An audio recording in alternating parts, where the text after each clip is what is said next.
Hello everyone, Core955 back with another review. This time we're covering Silent Hill Downpour. But before we wander off into this storm of a game, I'd like to give another shout out to Kato Phoenix, for she did the artwork for this review.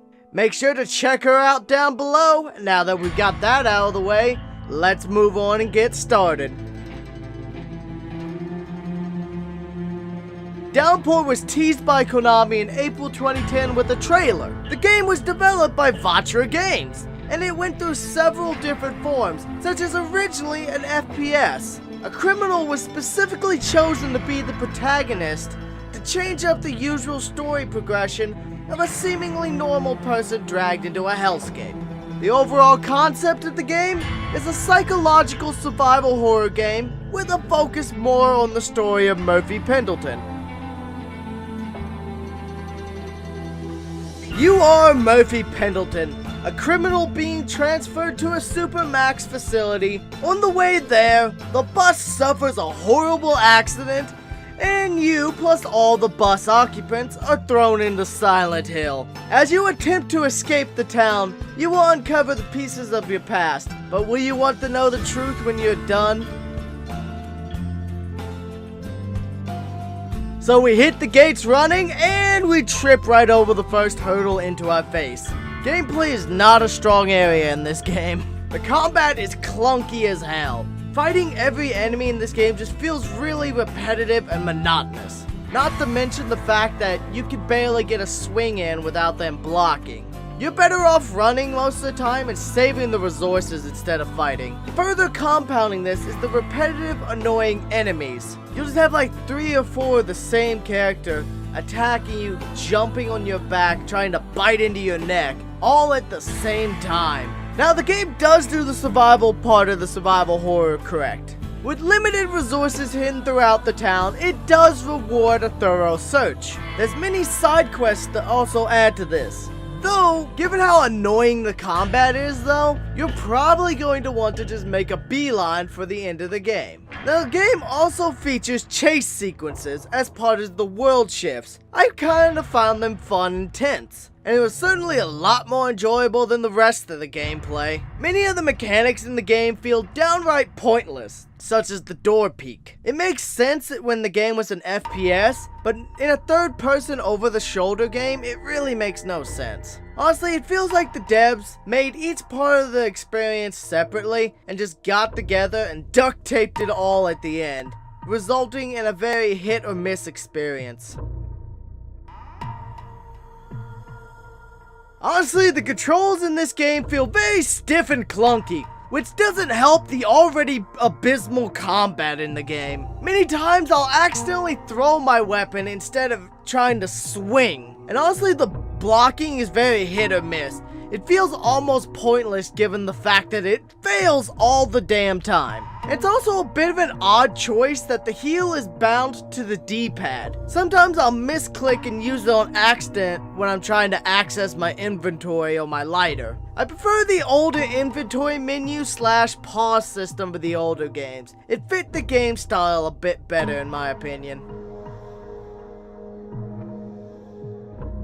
It pains me to say this, but the enemies are another trouble spot of this game. There's very little variety in them. You got the screaming bitch who noms your neck. You got an angry buff man in a hockey mask. You got Pyramid Head 2, Horrific Boogaloo. The only enemies I honestly liked were the dolls, who have a very interesting mechanic. They'll basically spawn invisible shadows until the host, which is the original porcelain doll standing somewhere in the area, is destroyed. And the shadows can only be seen using UV light. And the weeping bats, which are big bat-like monsters. They look pretty cool and they're pretty intimidating when they appear out of nowhere and just slam down and attack you. Though overall, most of the enemies just feel uninspired and boring, or a straight rehash of old tropes such as Pyramid Head, which they've been trying to force since Homecoming.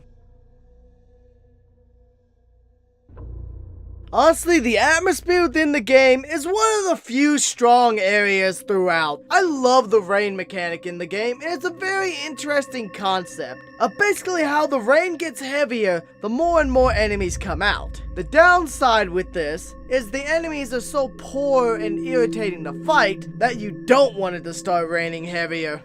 And the initial opening sequence of the game is very strong, sets up a nice atmosphere, nice setting. I love the initial walk from the prison to the bus, then the bus crash, all that, up until the enemies first start showing up in the house, which then goes straight downhill. And I find the story is pretty interesting, with a focus on hidden lore just dotted around the town.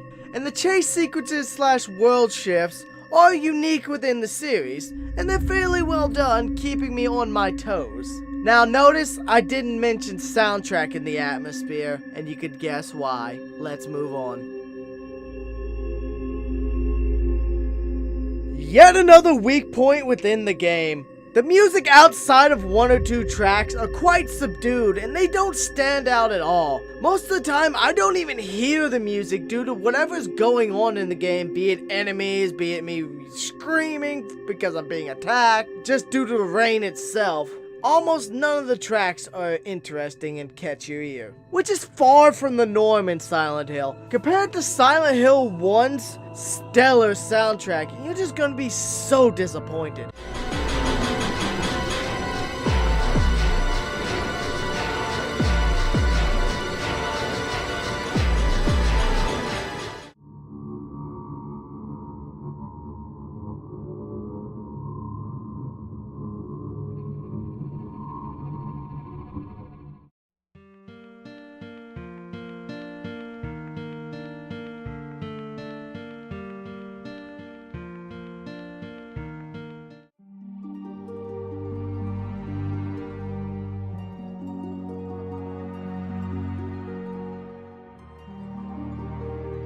Now I am going to butcher the hell out of this, but this was the first game without Akira Yamaoka, and that's why the soundtrack's so different.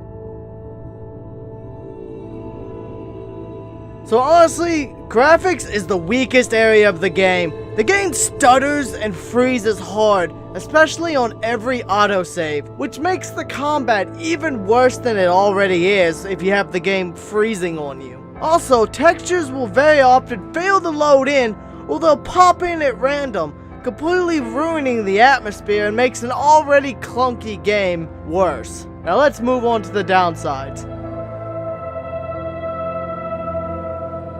Alright, so this is a doozy, but we'll be brief for we've already covered these in detail. Now for the recap. Pointless mechanics that have no place in the game, such as the door peak. Horrible game performance that lags and stutters on every single quick save, which given how often the game quick saves is quite an issue. A very subpar soundtrack. Almost nothing in the game catches my ear, except for the opening intro Perp Walk and the Corn title. Bland, repetitive enemies who all feel the same and have no inspiration towards their designs. Very clunky, awkward controls that don't quite work that great. And to exacerbate that, extremely tedious combat, which makes the game just unenjoyable to play. Now let's move on to the last section. Well, here we are, the conclusion of yet another review. Honestly, I have a hard time recommending this game to even the most die-hard of survival horror fans. There's just so much wrong with the game that it makes it hard to pick out the few positives that do exist. If you're really that interested in the game, I'd recommend you just watch a no commentary story playthrough of the game, or barring that, only buy this game if you could get it at like under $10. Now if you like the video, please support the content with a like, or if you feel so inclined, leave a comment about the video or the game. I'm interested to hear your thoughts. Also, check out our social media down below, or the Discord if you'd like to keep up with the community, or get a heads up when videos and live streams go live. Also, make sure to check out Kato Phoenix. She's done an excellent job on this artwork. And I'll see you next time. Peace out.